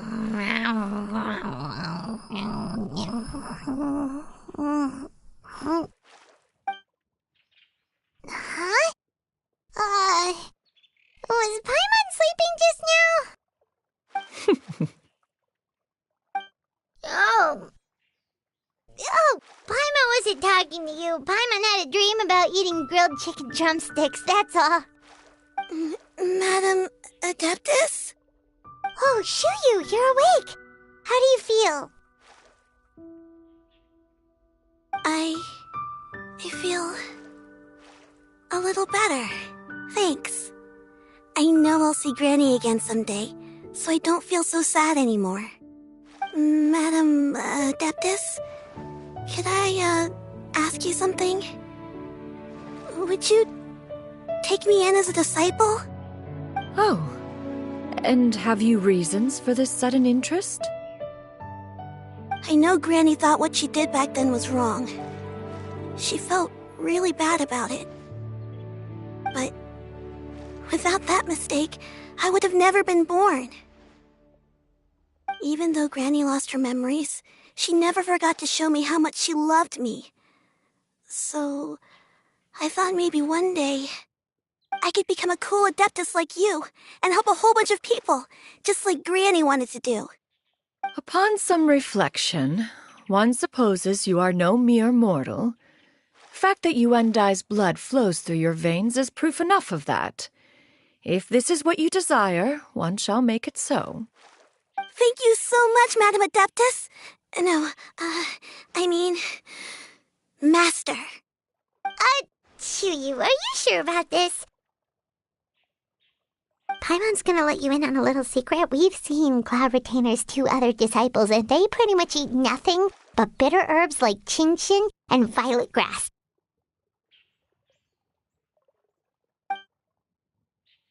If you join them, you'll never enjoy One-Min Restaurant's delicious cooking ever again. How utterly preposterous. One has never enforced such a rule. Every individual must find their own path to enlightenment. So long as one retains a pureness of spirit, one's dietary proclivities are quite irrelevant.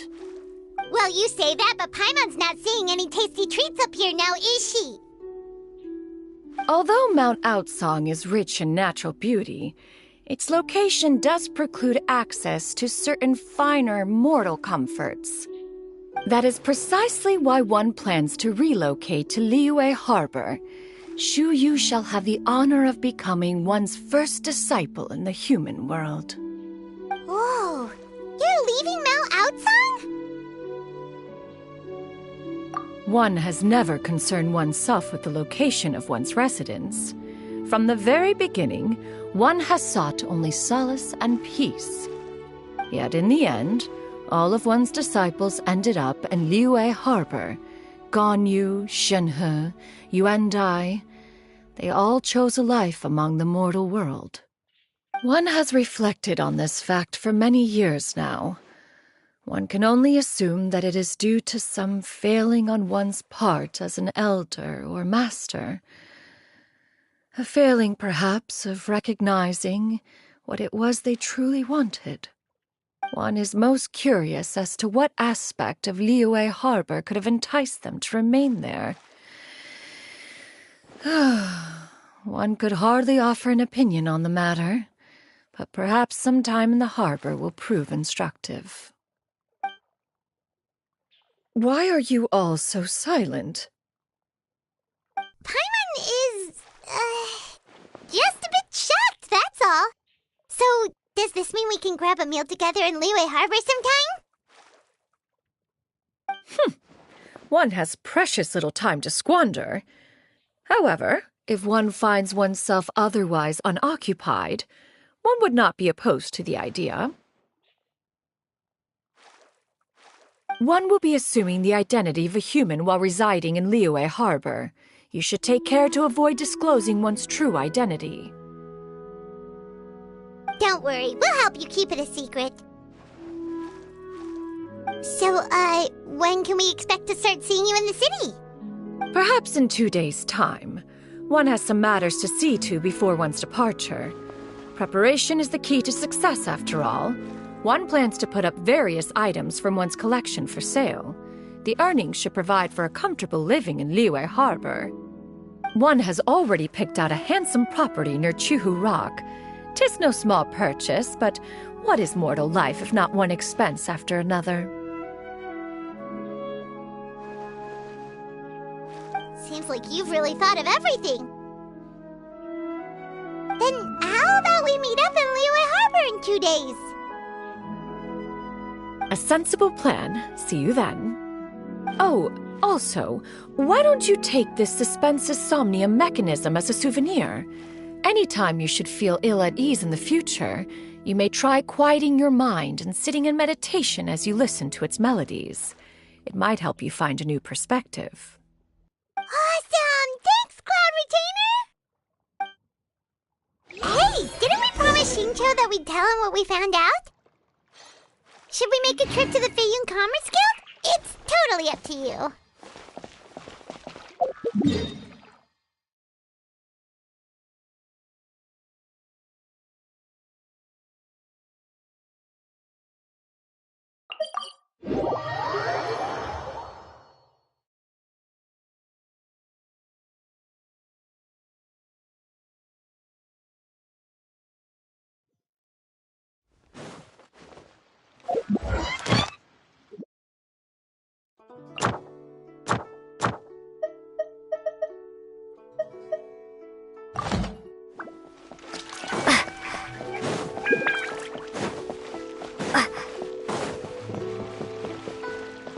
Ad Ast.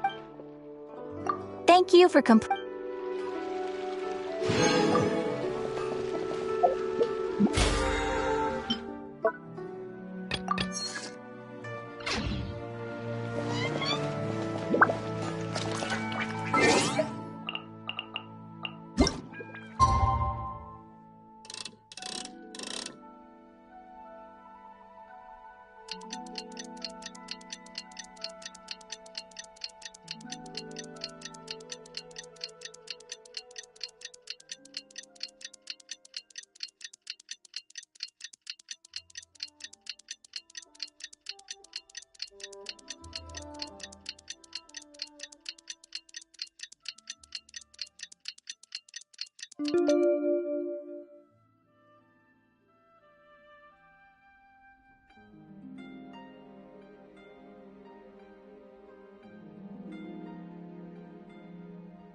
Your concerns are excessive and unfounded. This is but a simple collection of ordinary valuables. Such intense scrutiny is hardly necessary. To be quite honest, your insistence on that fact is my primary cause for concern. In what way are any of these ordinary? Every single item here could be worth more than everything I own combined. I simply can't risk shelling out that kind of mora without proper scrutiny. If I'm wrong, I would never be able to earn it back, not even if I worked every single day for the rest of my life. I have to be careful. Yes, you can never be too careful. We're here, Clow! Miss Shenyan, what are you guys arguing about? Ah, perfect timing. This ignoramus is questioning the authenticity of my wares. I'll have you know, these items have remained untouched in my personal collection for several hundred years. To question their legitimacy is pure folly. Several hundred years? Indeed. They're family heirlooms, you see, passed down over many generations, as families are wont to do. Yep, they've definitely been around a while. We can vouch for her on that one. Hear that? Had I not found myself in need of mora, I would scarcely have had the heart to part with them. Indeed, you should consider it an honor to even have the opportunity to behold them with your own eyes. Doubt their authenticity any further, and I may just decide to take them to another buyer. Whoa, please don't go! I apologize for any insult, miss. You see, I know full well that I lack the knowledge to judge the true worth of these items. If you could wait but a moment, I've hired an expert to appraise them for me. He should be here shortly. An expert, you say? Very well. I will wait for a little while longer, then. Traveler, Paimon, this is my new residence. If you have cause to seek my company in the future, this is where you can find me. Master! Oh, it's you two again. Hello. Shiryu! You got a new outfit! It looks great on you. Mm-hmm. Master made it for me. I like it too. Huh? You know how to make clothes? Do I know how to make clothes? With the support of the proper mechanism, sewing is hardly a challenge. Master, I brought in most of my stuff. There's a few boxes left, but they're kind of heavy, so I just left them outside. Fret not. I shall help you move them into your room. Actually, I should probably sort through my stuff a bit first. Everything's kind of messy right now, so maybe you could, not look yet, Master? Yeah, that'd be great. It appears my young apprentice has her own fair share of secrets. No matter. Do what you must, child. Now, this expert you mentioned, when can we expect their arrival? Soon. Ah, there he is! Here, allow me to make some introductions. This is Mr. Zhongli, a well-respected consultant at Wangshang Funeral Parlor and an expert in all manner of valuables and antiques. Mr. Zhongli, this is Miss Shenyun. She's the one who's looking to sell the collection of valuables I mentioned earlier.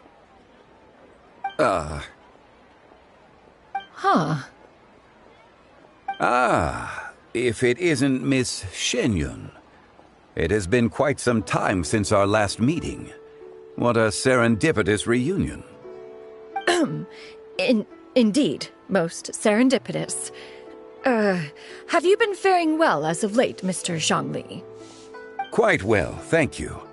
I was fortunate enough over the past few days to enjoy both a stroll in the mountains and a fresh brew of tea from the most recent harvest. The experiences left me with such insight and peace. So you two are already acquainted? Indeed. How fortunate we are that fate has brought us together again. If you are otherwise unaware, allow me to inform you that Miss Shenyun is a well-regarded collector and appraiser. She is well-versed in all fields, and oft-celebrated for her impeccable taste. You stand to gain much from this opportunity. You are too kind, Mr. Zhongli. True collectors pride themselves on their wealth of knowledge and eye for detail. I can say without a doubt that you are foremost in that regard. Why, you flatter me, Miss Shenyun. It would seem that you are as self-effacing as ever. Not at all, Mr. Zhongli. Not at all. While I am loath to butt into this conversation, I must ask, you two already knew each other, and you seem to have quite a cordial relationship. Can I be certain that you're not working together to swindle me? I mean, you never know. Huh! A preposterous accusation! The heavens themselves would collapse before we would conspire to do such a thing. Miss Shenyun speaks the truth. Contracts are built on honesty and trust. If that proves to be beyond your capabilities in this instance, this transaction may be taken elsewhere. Say no more. Let us depart. I jest. What fool would still harbor doubts after Mr. Zhongli himself has vouched for the goods? Miss Shenyun, wait!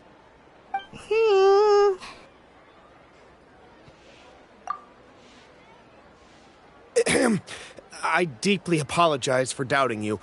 So, Mr. Zhongli, could you please give me a final verdict on the value of these items?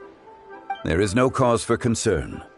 They are indeed rare and precious valuables. Take this mechanism, for instance.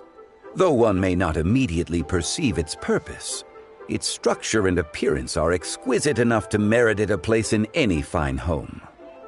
The same can be said for this one here. Few could hope to possess an item that so perfectly blends mechanical wonder with geometric grace. I am sure you have heard from your travels that the study of mechanisms is among the most wondrous arts in this world. With that in mind, I earnestly recommend procuring every last item in this collection. All right. Since I hired you as my consultant, Mr. Zhongli, I shall, of course, trust your good opinion. Then, in that case, Miss Shenyun, I'll take the lot. However, since the final sum is quite large, how about we start with an initial deposit through the Northland Bank? The Northland Bank? Huh. Oh, you refer to the fiduciary house. Oh, very well. I fear people only use the term bank nowadays. In that case, I'll be off for now. I'll return to collect the goods once you've received the funds.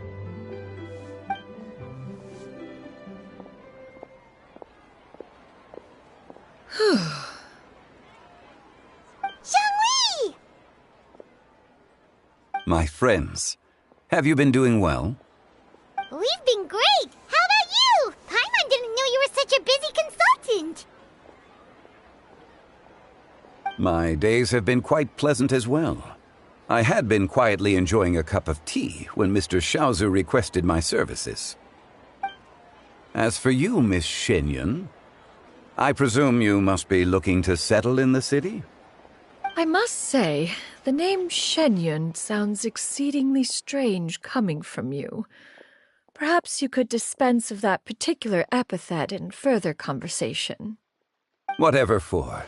Am I not addressing you as a friend should? Well, that is true, but... Alas, refer to me however you will. After all, a name exists such that others may address you with it. One is hardly ignorant of that fact. It would seem that you have gained many valuable insights over the years, Cloud Retainer. One has indeed. One's previous stays were all brief. Now that one has made up one's mind to move and settle, one has gained a much better appreciation of the hubbub and commotion of the city, as well as the people's hard work and ardor. This city is much changed from how it was more than 1,000 years ago. Not unlike the ocean tides, so too shall the movement of people ebb and flow. From turmoil to peace, enlightenment to aspiration. Human society possesses limitless potential. In another 1,000 years, the scene we witness here may change in ways that are impossible for either of us to imagine. Alright, that's enough reflection for one day. No need to get all sentimental on us. You make a valid point, Paimon. Now that the sale has concluded, what say one plays the host as we try some specialty dishes together? One must profess great interest in trying bamboo shoot soup. Perhaps you have forgotten, Cloud Retainer, but I once tried my hand at that dish. You were at the table on that occasion, so logic dictates that you should have already tried it. Oh? What occasion was this? It was a reunion between friends several centuries ago. Alas, you must have been too preoccupied to secure yourself a portion. Or perhaps our other companions simply availed themselves of faster reflexes on that occasion. Huh! Hardly. 'Twas most certainly out of consideration for the others in attendance. In but a moment, one will show you what it means to have a true deftness of hand. It is settled then. Bamboo shoot soup, mora meat, crab roe tofu, triple-layered consommé. We shall enjoy the lot. One has already passed word to Shenhe and Ganyu to make a reservation. It is prime time for them to meet one's newest disciple. Is that agreeable to everyone? It should be a most splendid occasion. Shu Yu, come now, it is time to dine. Ah, this gentleman over here is Mr. Zhang Li. He is, A humble employee of Wangsheng Funeral Parlor. Pleased to make your acquaintance. Nice to meet you too, Mr. Zhengli. That should be everyone, right? Let's go!